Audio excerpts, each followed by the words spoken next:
Chapter 1, Quiet Places. David Mitchum liked finishing his work before he started his fun.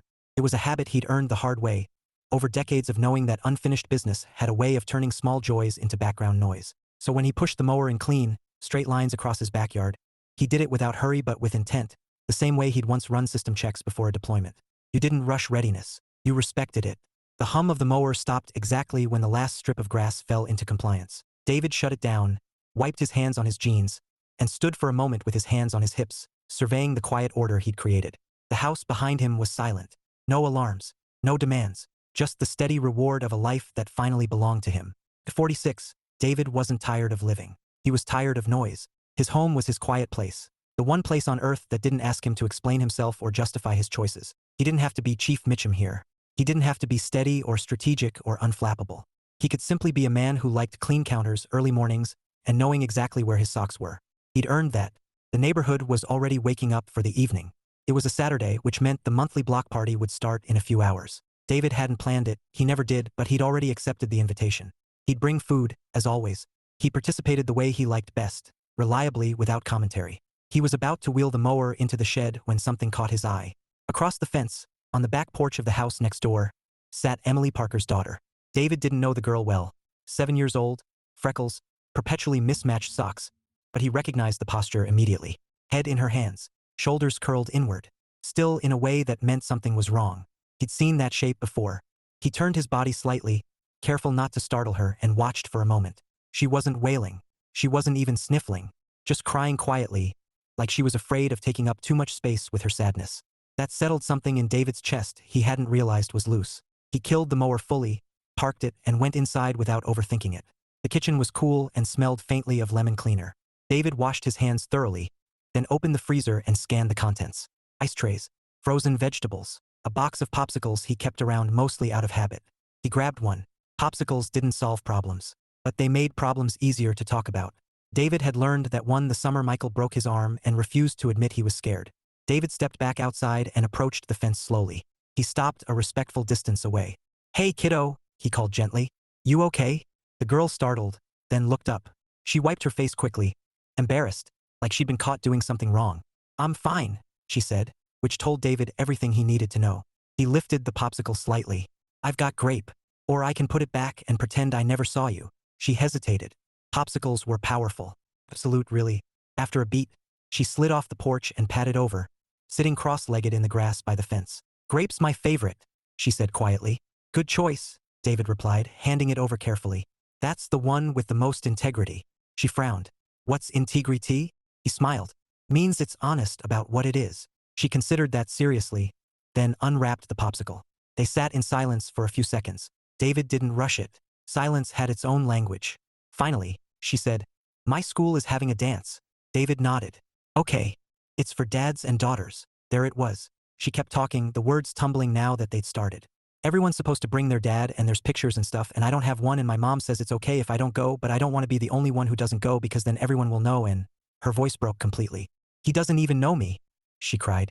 "So I think maybe he didn't love me." David felt something sharp and immediate cut through his chest. Not anger, not sadness, resolve. He crouched down so they were eye level. "Hey," he said gently, "that's not how love works." She looked at him, hope flickering dangerously. "How do you know?" "Because I stayed.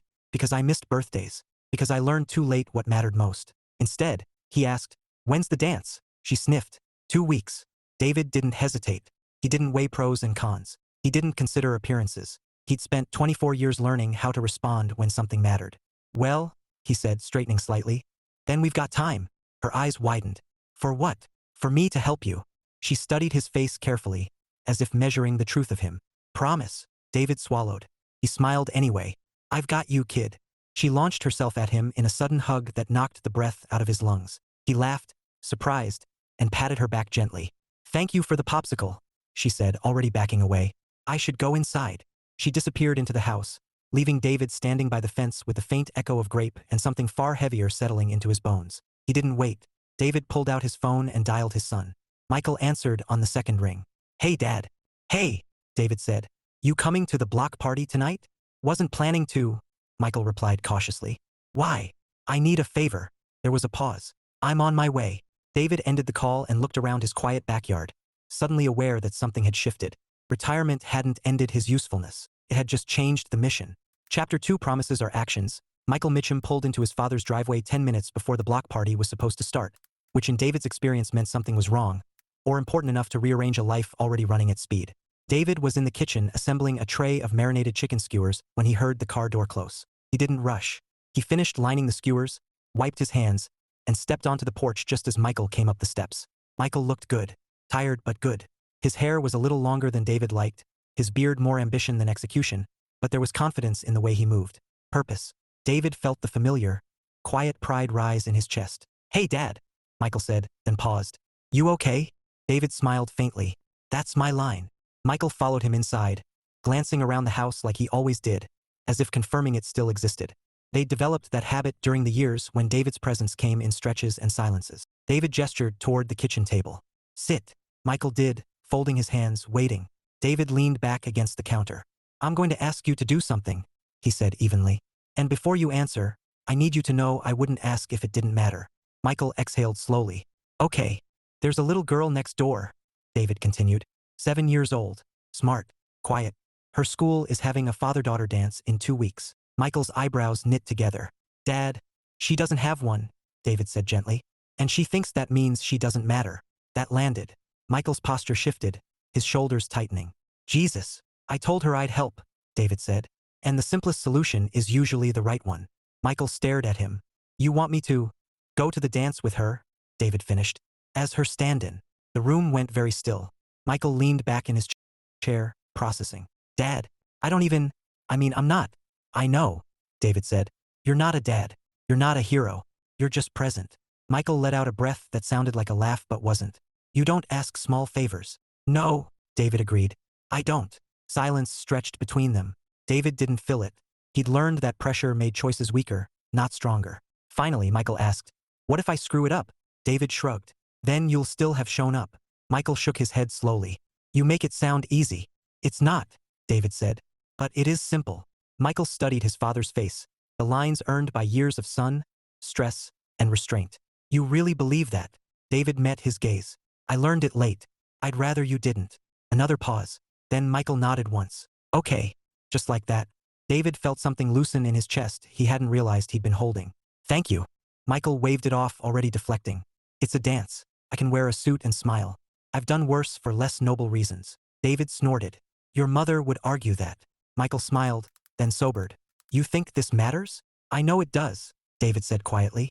The block party began the way it always did, grills dragged into the street, folding tables appearing like magic, neighbors greeting one another with the easy familiarity of shared routines.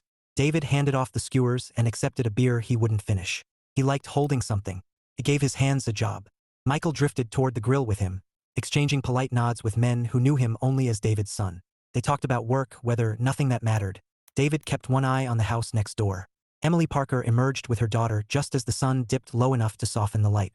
They were sharing a bag of popcorn, laughing about something private. The girl's earlier sadness seemed, at least for now, tucked away. David tapped Michael's shoulder. "That's her." Michael followed his gaze and froze. "Dad," he whispered, disbelief sharpening his voice. "I know her." David turned slowly. "You know the kid's mom?" Michael swallowed. "Yeah, Emily. I dated her in college." David blinked once. "Dated how?" Michael let out a shaky breath. 2 years. We talked about rings." That explained the color draining from his face. "She moved," Michael continued. "Or I did. Job offer. Different states. We ended things fine. Clean. I thought." David watched Emily as she laughed, her hand resting briefly on her daughter's shoulder. She looked older than Michael's memory of her, he suspected. Wiser. Still warm. "Well," David said evenly, "this just got interesting." Michael shot him a look. "That's one word for it." "You don't have to do anything," David said immediately. "The offer stands, but the choice is yours." Michael looked back at Emily, then down at his hands. "You planned this." "No," David said. "Life did." Michael laughed weakly. "Figures." Emily spotted them then. Her smile faltered, recognition flickering across her face like a surprised intake of breath. She recovered quickly, nudging her daughter forward. The girl spotted David and beamed, waving enthusiastically. Michael stiffened. "She knows you. She trusts me," David said. Emily approached, her expression cautious but polite. "Hi, David." "Evening, Emily," David replied. "Looks like the popcorn's a hit." She smiled faintly. "Always is." Her gaze shifted to Michael. "Michael." she said softly. Emily, he replied. Time compressed around them, past and present colliding in the space of a shared name. David cleared his throat. I was just telling Michael about the dance. Emily's eyes widened slightly. Oh, the little girl looked between them, then tugged on her mother's hand. Mom, that's him. Emily frowned. That's who, sweetheart? My dance dad, the girl said proudly. Michael sucked in a sharp breath. Emily stared at David. You promised her? I did, David said simply. Emily looked at Michael again, searching his face. You don't have to. I said yes, Michael said, surprising them both with the steadiness of his voice. The girl launched herself at him in an enthusiastic hug. Thank you. Michael laughed, stunned, and hugged her back awkwardly. You're welcome. Emily's eyes shimmered. Thank you, she said quietly to David. He nodded. Anytime. As the girl ran off to play, Emily lingered. I didn't expect to see you again, she said to Michael. Neither did I, he admitted. David watched them, recognizing the tension, the possibility. He felt no urge to interfere. His role wasn't to command anymore. It was to stand ready. Later, as the night wound down, Michael found his father by the fence. You knew, Michael said. I hoped, David corrected. Michael smiled, something softer in his eyes. You're good at this. David shook his head. I just don't walk away anymore. Michael looked toward Emily's house, where a porch light glowed warmly. Neither do I. David clapped a hand on his son's shoulder. Then you're already ahead of me. And for the first time since retiring, David felt certain of something new. This wasn't an ending. It was a second deployment, chosen, not ordered. Chapter 3, The One Who Got Away. David Mitchum had learned long ago that the loudest moments in life rarely announce themselves with noise. They arrived quietly, slipped into the rhythm of an ordinary evening, and rearranged everything before you noticed the furniture had moved. The block party rolled on around him, full of smoke and laughter and the gentle chaos of neighbors who had known one another long enough to stop pretending. Someone had dragged out a speaker. Kids darted between folding chairs with glow sticks. The men clustered around the grills like it was a sacred ritual, arguing about marinades and pretending they weren't checking the temperature every 30 seconds. David leaned against the fence, beer still mostly untouched in his hand, and watched his son from the corner of his eye. Michael stood a little apart now, hands in his pockets, posture carefully neutral. He was listening to Emily Parker speak, nodding at the right moments, smiling just enough. David recognized the stance immediately. It was the same way Michael had looked when he was younger and trying not to care too much about something he already cared deeply about. Emily looked different than the girl Michael had loved in college, but not unrecognizable. Her hair was shorter now, more practical. There was a steadiness to her that came from necessity rather than confidence. She held herself like someone who had learned how to manage disappointment without letting it hollow her out.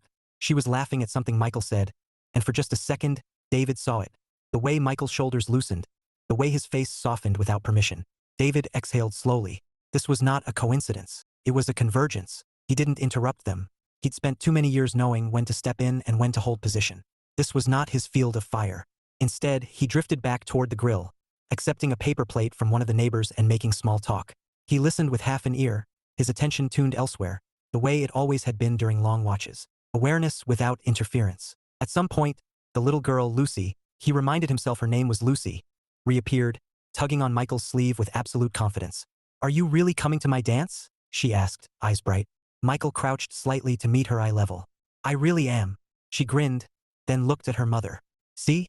I told you. Emily smiled, but there was moisture in her eyes she didn't bother hiding. You did. Lucy considered Michael seriously. You'll have to wear nice shoes. Michael laughed. I think I can manage that. And you have to dance, Lucy added sternly.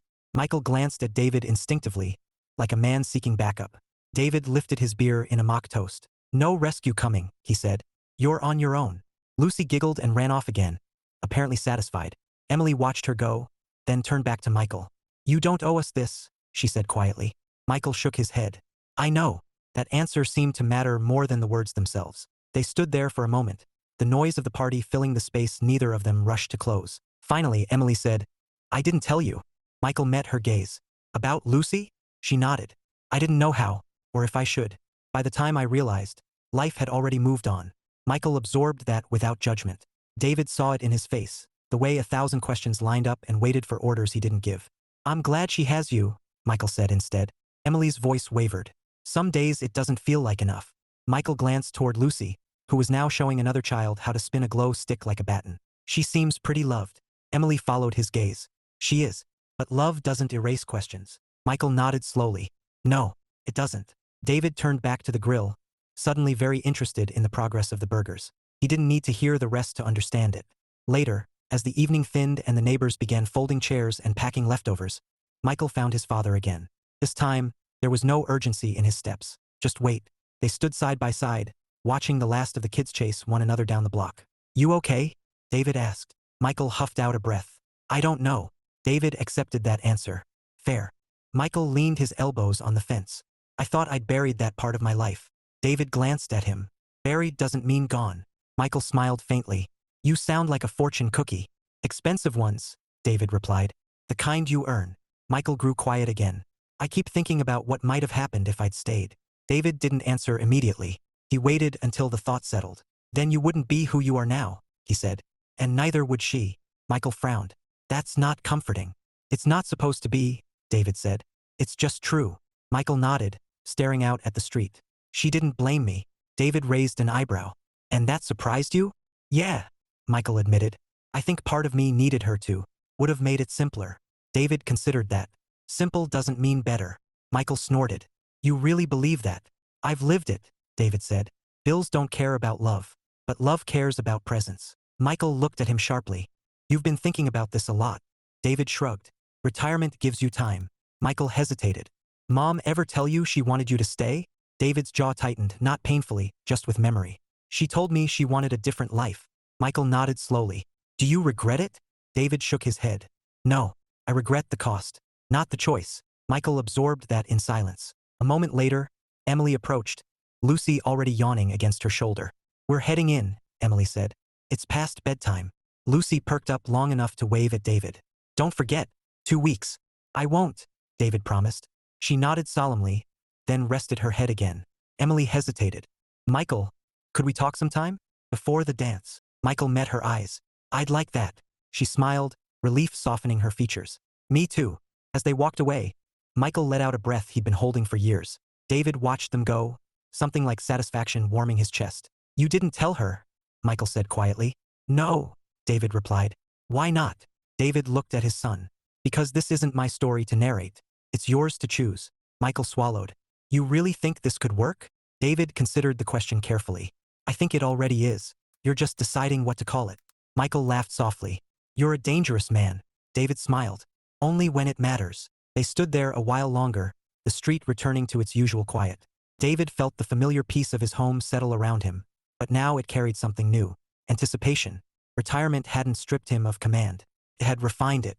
And as he turned toward his house, David realized something with startling clarity. This wasn't about fixing the past. It was about standing steady when the future knocked, unexpected, unarmed, and asking to come in.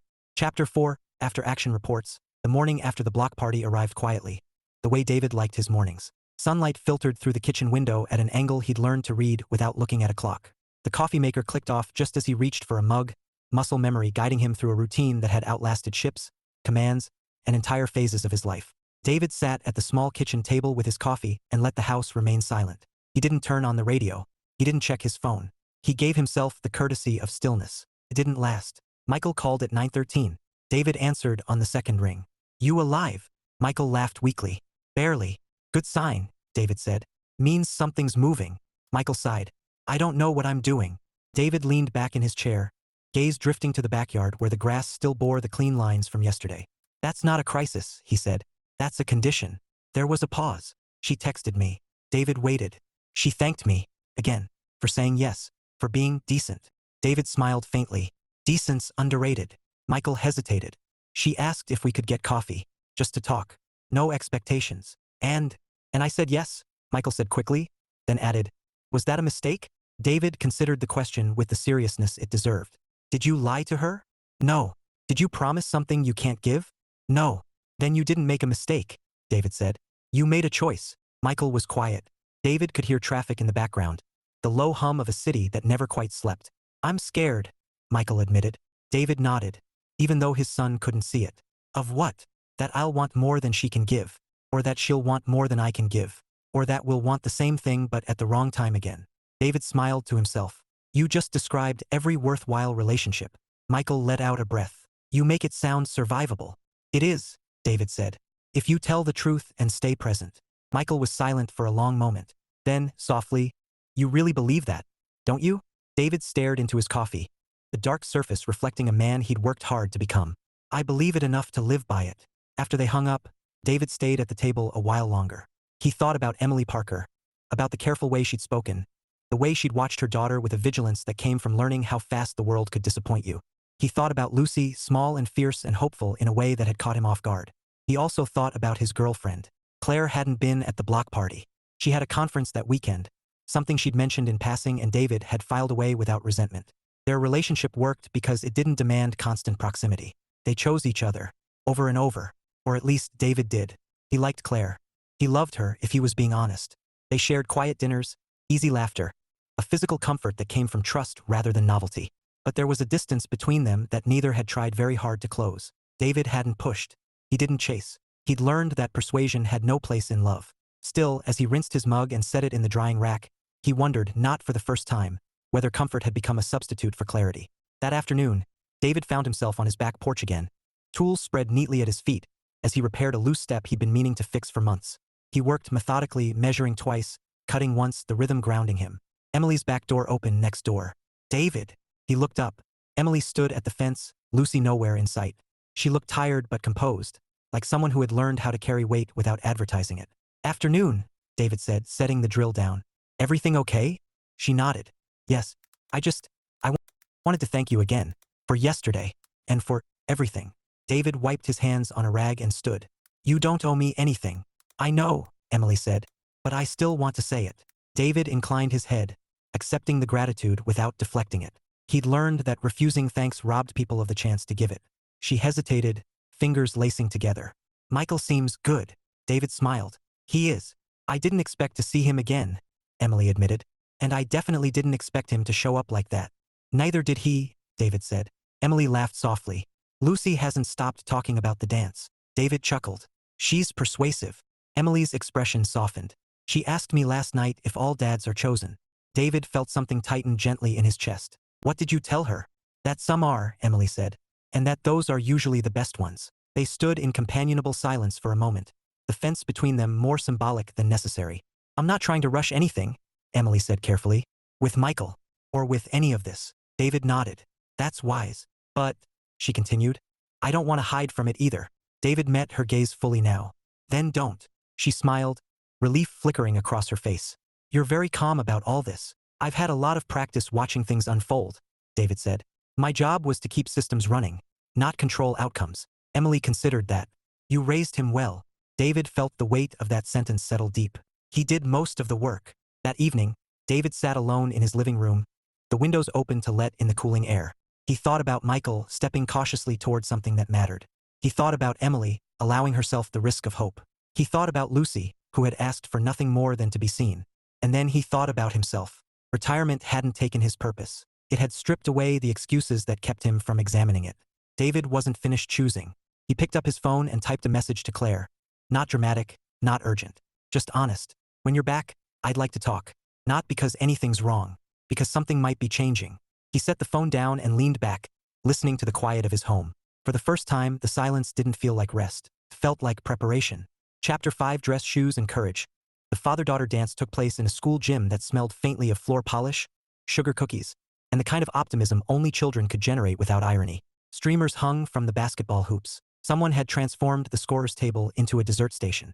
A banner made of construction paper hearts declared "You are loved," the letters uneven and earnest. David stood just inside the doors with his hands in his pockets, wearing a navy blazer he hadn't needed in years. He wasn't part of the event, not officially, but Lucy had insisted he come. You're the reason, she'd said, as if that settled it. In a way, it did. Michael arrived 10 minutes later, stiff as a man reporting for inspection. David clocked him immediately. Black suit, white shirt, tie knotted too tightly, shoes polished enough to reflect the overhead lights. You look like you're about to testify, David murmured as Michael joined him. Michael exhaled slowly. I feel like I'm about to be judged by a panel of 7-year-olds. David smiled. They're ruthless, but fair. Lucy came barreling toward them, her dress a flurry of blue tulle and glitter. She skidded to a stop in front of Michael, hands on her hips. You're late, she announced. Michael glanced at his watch. I'm early, she frowned. For important things, early is late. David bit back a laugh. Lucy inspected Michael from head to toe with the gravity of a commanding officer. You wore nice shoes, she said approvingly. Good. Emily followed at a more measured pace, her expression caught somewhere between nerves and wonder. She wore a simple dress, nothing fancy, but she'd made an effort. David noticed. He always did.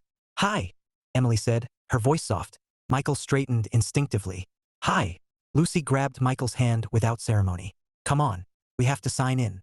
She dragged him toward the folding table by the entrance, where a volunteer handed Michael a name tag. Lucy watched carefully as he wrote. "That's your real name?" she asked. "Yes," Michael said solemnly. "Good," she replied. "I'd be mad if you lied." David watched them go, something warm and unfamiliar spreading through his chest. He hadn't expected this, the ache that felt suspiciously like gratitude. Emily lingered beside him.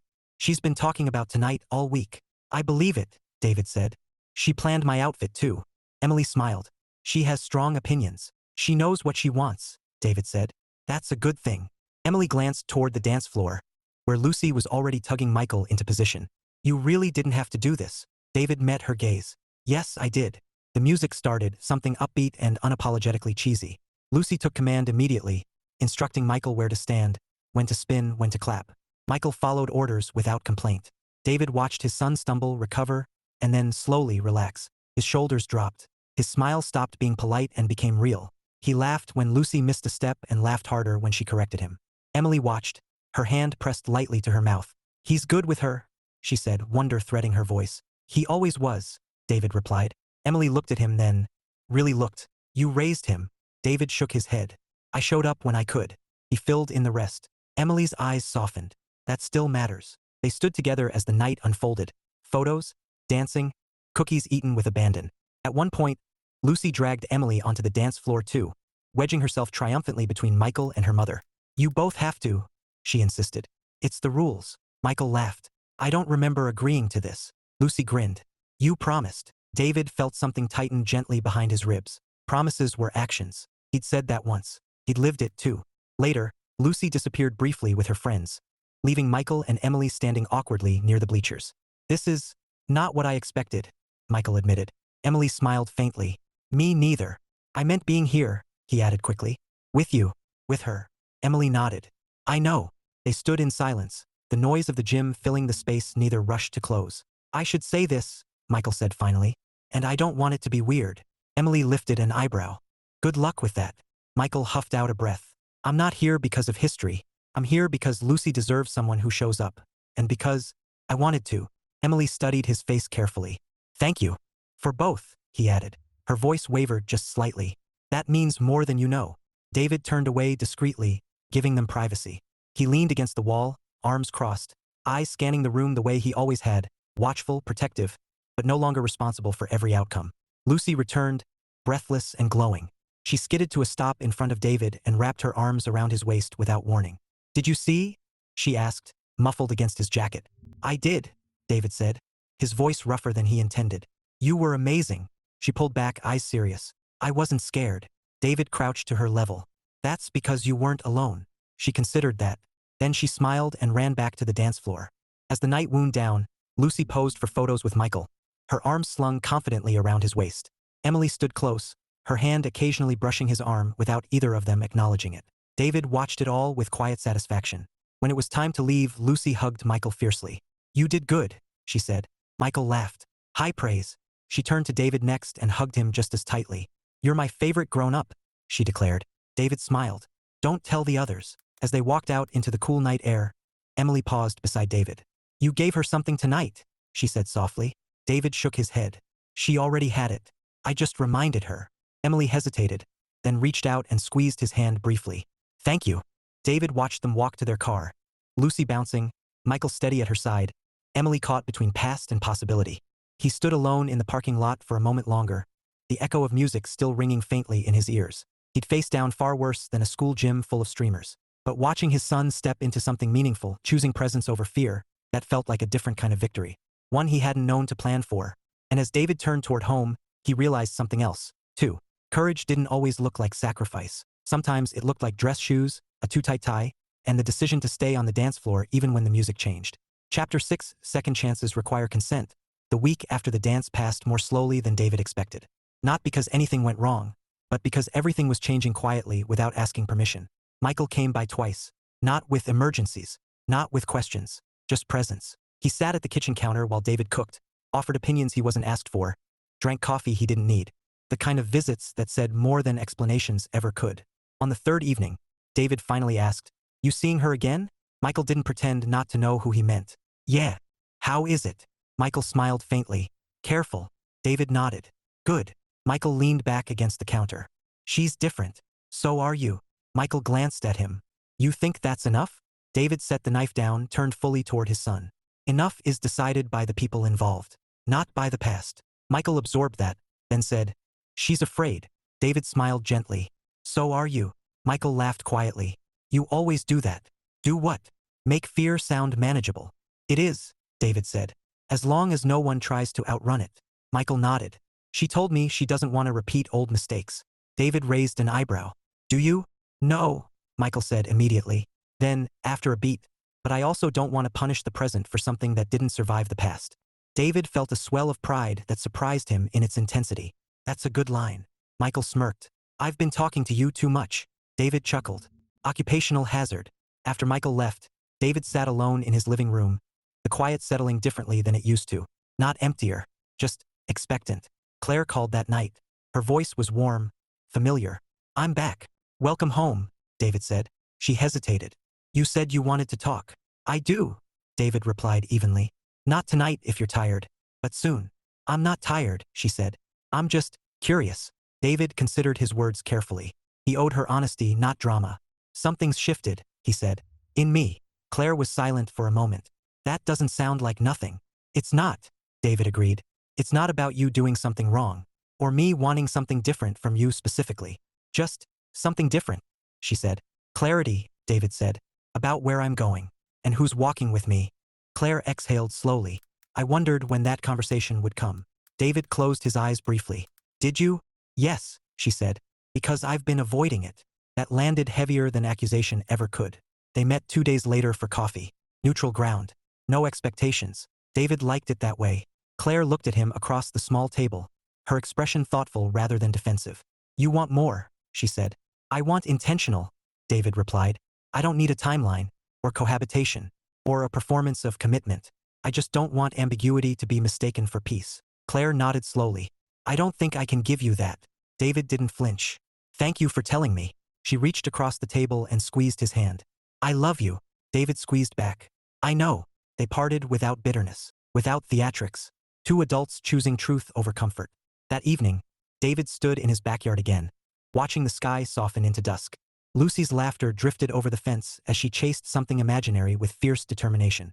Emily appeared a moment later, hands on her hips. "She's running a rescue mission," she said apologetically. David smiled. "She's good at those." Emily hesitated, then said, "Michael told me you and Claire talked."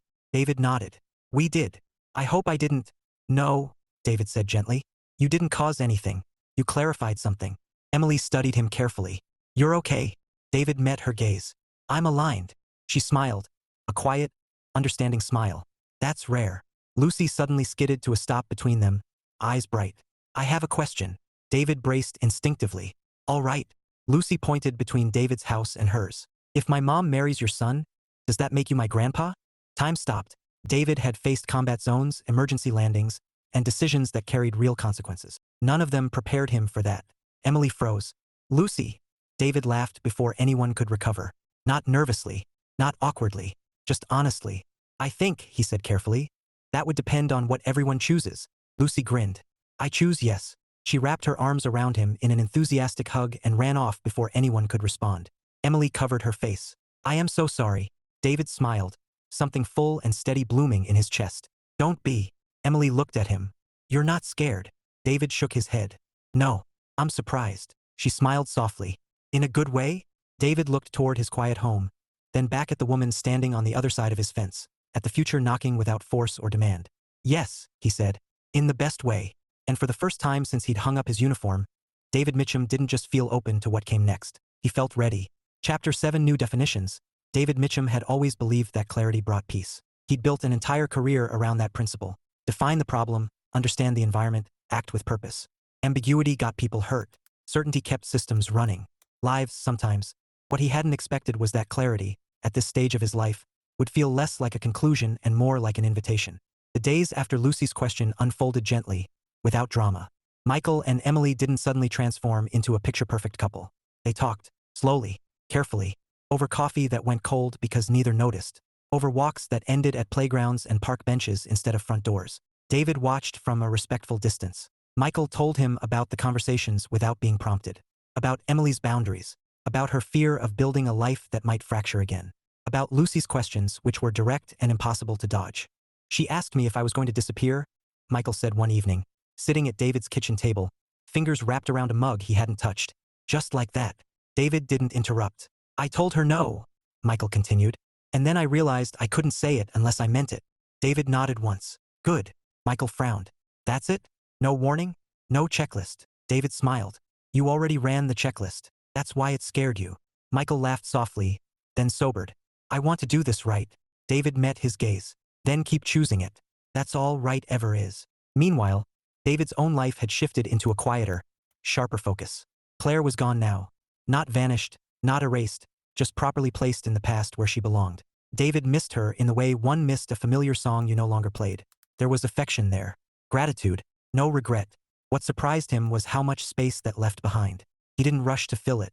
Instead, he noticed things. He noticed how Emily checked her mirrors twice before pulling out of the driveway, Lucy's safety always running parallel to her thoughts. He noticed how Michael slowed his stride instinctively when Lucy walked between them, as if his body already understood responsibility before his mind caught up. He noticed how his house, the quiet place he'd guarded so fiercely, didn't feel threatened by the idea of more people in it someday. That realization stopped him cold one afternoon as he stood in his living room, sunlight warming the floor. For years, his home had been a refuge from demand. Now it felt like a foundation. One evening, Emily found David on his porch, nursing a glass of iced tea as the day faded into evening. Lucy's making thank you cards, she said, smiling. Apparently, gratitude is a group project. David chuckled. She's thorough. Emily hesitated, then sat in the chair across from him. Michael told me about you and Claire. David nodded. We were good to each other, just not aligned anymore. Emily studied him carefully. That doesn't scare you? David considered the question. It used to. Now it feels honest. Emily exhaled slowly. I'm still learning the difference. David met her gaze. You're allowed to take your time. She smiled faintly. You're very good at giving people permission. I learned what happens when you don't, David said. They sat in comfortable silence for a moment, the cicadas beginning their evening chorus. Emily broke it gently. Lucy asked me something yesterday. David raised an eyebrow. Should I brace myself? She asked if families always start the same way, Emily said. And I told her no, Emily replied. That sometimes they're built, piece by people who decide to stay. David felt a quiet warmth spread through his chest. That's a good answer. Emily looked at him. You're part of this story, you know? David smiled. I'm aware. Later that night, David lay awake longer than usual, staring at the ceiling. Not restless, just reflective. He thought about the life he'd lived, the deployments, the distance, the cost. He thought about the man he'd become because of it, not in spite of it. He thought about Michael, choosing courage over convenience. And he thought about Lucy, whose question had cut through every defense he'd built. David wasn't afraid of love anymore. He wasn't chasing it. He wasn't guarding against it. He was simply available. And that, he realized, was a strength he'd earned the right to use. Outside, the neighborhood settled into its familiar quiet. Porch lights glowed. Somewhere, Lucy laughed in her sleep. David closed his eyes, content in a way that felt both new and deeply earned. Life hadn't ended when he retired. It had finally handed him the pen. And this time, he knew exactly how he wanted the story to read. Chapter 8. Standing Orders. The question didn't leave David Mitchum. It followed him into the quiet of his house, into the measured calm of his mornings, into the long pauses between thoughts where old instincts still liked to patrol. Does that make you my grandpa? Lucy had asked it without fear or calculation, the way only children could, like truth was something you reached for, not something you negotiated. David had learned to live with questions that didn't have immediate answers. Some of the hardest ones he'd carried across oceans. This one felt different, felt like an invitation. Life continued as it always did. Michael and Emily settled into something that didn't rush to name itself but also didn't pretend it wasn't real. They cooked together. Sometimes at Emily's house, sometimes at David's. Lucy appointed herself quality control and tasted everything. Michael learned the geography of school pickups and bedtime routines, not as a visitor but as someone who intended to stay oriented. David watched it happen with a steadiness that surprised even him. He didn't hover. He didn't direct. He didn't intervene unless asked. He'd spent enough of his life giving orders. This phase required something else, trust. One afternoon, Michael showed up with a toolbox. I'm fixing Emily's porch railing, he said, already shrugging off his jacket. David glanced at him. She asked you to? Michael smirked. She asked if I knew how. David smiled. Dangerous opening. They worked in companionable silence for a while, the rhythm familiar. Michael finally spoke. She asked me what I want. David didn't look up. And I told her the truth, Michael said. That I want a life where the people I love don't feel optional. David set his wrench down and met his son's gaze. That's a strong answer. Michael nodded. I learned it from you. That landed deeper than Michael probably realized. A week later, Emily knocked on David's door. She looked nervous, not unsure, but deliberate. Lucy hovered behind her, half hidden, eyes bright with anticipation. Can we come in? Emily asked. Of course, David said, stepping aside. Lucy immediately made herself at home, towing off her shoes and heading straight for the kitchen. I remember where everything is, she announced. David laughed. I noticed. Emily followed more slowly, hands clasped. I wanted to talk to you. Alone. David nodded and gestured toward the living room. Sit. She did, taking a breath before speaking. I don't take lightly what you've done for Lucy. Or for us. I didn't do it for credit, David said gently. I know, Emily replied. That's why it matters. She hesitated, then continued. Michael and I are choosing this. Carefully. Fully. David held her gaze, unflinching. Good. But Lucy is watching everything, Emily said. And she's already decided what she hopes this becomes. David smiled faintly. She's efficient. Emily laughed, then sobered. I don't want to promise her something that isn't real. David leaned forward slightly. Then don't promise. Just keep showing up. Emily exhaled, relief easing her shoulders. You really believe that's enough? Yes, David said without hesitation. Because it was enough for my son. Even when it didn't feel like it. Emily's eyes softened. You'd be good at this. At what? She smiled. Being a grandpa. David felt the truth of that settle, not with weight, but with warmth. Later that evening, Michael found David on the back porch, both of them watching Lucy chase fireflies with relentless focus. She asked me if I was scared, Michael said. David glanced at him. Are you? Yes, Michael admitted. But not of her. Or Emily. I'm scared of getting it right. David nodded. That means you care. Michael smiled faintly. She asked if I was scared too. And I told her yes, Michael said. And that I'd still stay. David felt something tighten and release all at once. That's the right answer. Lucy ran up then, breathless, hands cupped around nothing but joy. She flung herself at David with the kind of certainty that didn't wait for permission. Guess what? She demanded. David laughed. What? Mom says families don't all look the same, Lucy said proudly. But they're all real if people choose each other. David swallowed. That's true. She tilted her head. So, you're choosing us? David didn't answer right away. He looked at his son, steady, present, becoming. He looked at Emily, watchful, hopeful, brave enough to risk again. He looked at Lucy, small, fierce, absolutely certain that love was something you could claim. I am, he said quietly. Lucy beamed and hugged him again, then ran off like the matter was settled. Michael let out a slow breath. You okay? David smiled, a full, unguarded smile. I've faced worse orders. Michael laughed. Yeah. David nodded. These ones I get to choose. As the night settled and the neighborhood quieted, David stood in his home, the quiet place that had once asked nothing of him, and realized it was changing. Not losing its peace, expanding it. His service was complete. His debts were paid. The rest of his life wasn't a reward anymore. It was a responsibility he wanted. David Mitchum had spent decades standing watch over systems, missions, and people who depended on him. This time, the standing orders were simple. Show up, tell the truth, choose love without fear. And for the first time, he knew exactly how to carry them out. Chapter 9, The Choice That Stays. The first time Lucy called David Grandpa. It wasn't ceremonial. It wasn't announced or tested or even particularly dramatic. It slipped out of her mouth on a Tuesday afternoon while she sat at his kitchen table, coloring with intense concentration and explaining, at length, why purple dogs were both realistic and underappreciated. Grandpa? She said absently. Do you have tape? David froze mid-step. Emily looked up from the counter, eyes wide. Michael's head snapped toward Lucy like he'd just heard an unexpected alarm. Lucy didn't notice any of it. She kept coloring. David took one careful breath, then another. It's in the drawer by the fridge, he said evenly. Lucy hopped up, retrieved it, and returned to her masterpiece. Crisis resolved. Emily covered her mouth, somewhere between laughter and tears.